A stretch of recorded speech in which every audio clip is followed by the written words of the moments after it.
Hi techies, welcome back. Let's look into the story of an intelligent criminal. He is not a serial rapist, murderer, or cartel leader. He is among the very successful musical composer ever in history. In this video, we will be presenting to you a prolific musical genius who is celebrated for creating hit symphonies, despite his deafness, which won him praises across the globe. Did the description remind you of Beethoven? No, we are not talking about Beethoven, but a modern-age musical fraudster. So here we go, the digital age Beethoven Masquerade. Mamoru Samuragochi. Born on September 21, 1963, in Hiroshima Prefecture, to parents who were both hibakusha. He started playing the piano at the age of 4. He started suffering migraines while in high school, and said that, by the time he was 35, he had completely lost his hearing. After graduating from high school, he did not attend university or music school, due to his dislike of modern composition methods, and he instead taught himself how to compose. He eventually began his career in the music industry despite his disability, and was extremely successful that in 2001, Time magazine dubbed him a digital age Beethoven. Some of compositions that was credited to him includes the Symphony No. 1 Hiroshima, about the 1945 atomic bombing of his home city, which became a classical music hit in Japan. The theme music for the video games Resident Evil DualShock version 1998, and Animusha Warlords 2001. The Sonatina for violin, which the Japanese Olympic figure skater Daisuke Takahashi was scheduled to use in his performance in Sochi. The Rise. Samuragochi is hailed as an inspirational genius in Japan for his work. "Losing my hearing was a gift from God," was his famous quote. All was fine for Samuragochi for 18 glorious years.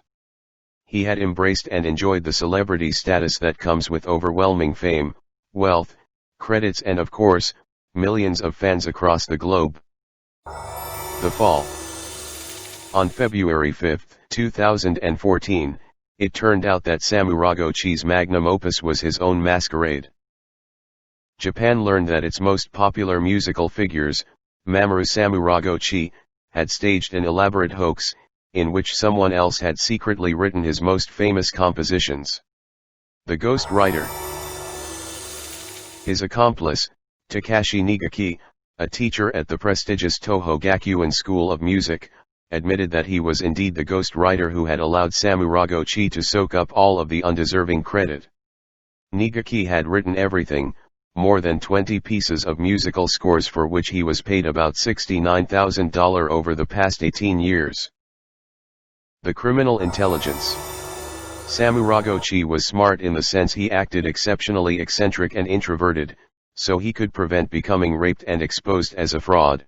He gave Nigaki plenty of cash to pacify him, for Nigaki was becoming agitated that he was not getting due recognition, for bits that he wrote all by himself. Also, Samuragochi understood he had the upper hand in this trade nevertheless. After all, everybody wanted to think they had a modern-age Beethoven within their center. No one desired to be shown. Nigaki's betrayal.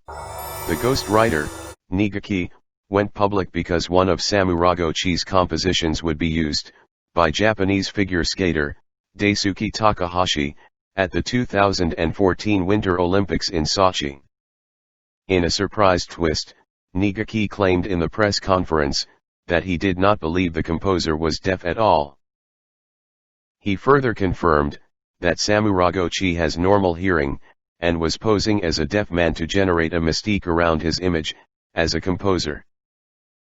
Nigaki also said that Samuragochi did not need to use his cane, and that most of his biography printed in album liner notes, was fiction. The interview that triggered more doubts on Samuragochi's abilities. In June 2013, a reporter from the magazine, Era, interviewed Samuragochi at his apartment in Yokohama. The reporter noticed a number of inconsistencies in Samuragochi's deafness statements, including his ability to respond to questions before the sign language interpreter had finished, and standing up to answer a doorbell when it rang. The interview also revealed poor comprehension of the idea behind his written pieces. The interview was ultimately not published by the magazine, due to doubts about Samu Ragochi's statements. The Deaf Genius Composer. Is Mamoru Samu Ragochi genuine? When Samu Ragochi's first symphony was performed on tour by a full orchestra, the composer, Takeo Noguchi, noticed that it was an adaptation of little-known works from earlier composers, like Gustav Mahler, and doubted Samu Ragochi's story, which was sourced entirely to his record label. Noguchi's article was turned down by musical publications, as Samu Ragochi's record label was one of their advertising sponsors, and instead, was published in the November 2013 issue of the news weekly Shinko 45, as The Deaf Genius Composer. Is Mamoru Samu Ragochi genuine? After the ghostwriting was revealed, Noguchi's article was awarded the Editor's Choice Magazine Journalism Award. Nigaki taking advantage of the situation. Nigaki rode this disbelief to his benefit, and also exposed him as a real musical fraud, much to everyone's dismay and disappointment. Nigaki further commented that he found out that Samu Ragochi couldn't even write musical scores. The Repentance. On February 12, 2014, Samu Ragochi released a handwritten statement, in which he revealed that he had a Grade 2 physical disability certificate after losing his hearing, and to have partially regained his hearing 3 years previously. He also added that he was deeply ashamed of living a lie. However, both Samu Ragochi and Nigaki have contributed a public apology for their lovers respectively. Also, Samu Ragochi was detained. The aftermath. Following the revelation, the city of Hiroshima announced that it would be revoking the Hiroshima Citizens Award it presented to Samu Ragochi in 2008. On March 7, 2014, Samu Ragochi gave a press conference in Tokyo, appearing in public for the first time since the ghostwriting allegations arose. He admitted that while his hearing was impaired, it did not meet the legal requirements for deafness, and that he had returned his disability certification.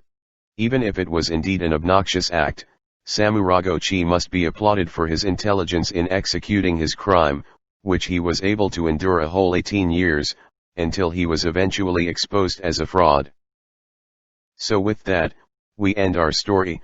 With the majority of criminals ever, justice was served. But he remains among the very intelligent offenders, for building up this amazing illusion of his ability, that nobody desired to be proven differently, which was a rare instance where nobody needed the offender to be vulnerable. Is Samu Ragochi the only fraudster in this case? Is Nigaki innocent? Weren't they partners in crime? What do you think? Leave us your comment in the comment section. Please do like, share, subscribe. That's all folks. Thanks for watching.